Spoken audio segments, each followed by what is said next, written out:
Hello and welcome to the Dacia Duster Explorers YouTube channel. My name's Adam and I'm one of the Dacia Duster Explorers. In these videos you'll see myself and other explorers driving green lanes, commonly known as the hobby of green laning.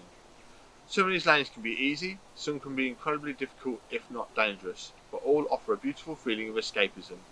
If you have any doubt about the green lane you're driving, get out and walk the lane first, making a mental note of places to turn around a period and thinking about strategies to overcome difficult sections, because reversing after a failed attempt to get along the lane can be incredibly difficult and very risky.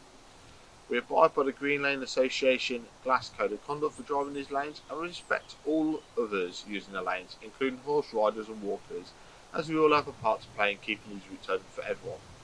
If you're thinking of green laning yourself, please consider joining the Green Lane Association to help fight to keep these lanes open and to help you understand more about this hobby. They also have a Trailwise 2 website which will significantly aid in your planning.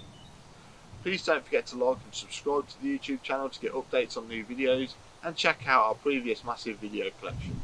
For more information head to the website www.daciadusterexplorers.co.uk, and finally, thanks for watching, stay safe and enjoy your trips.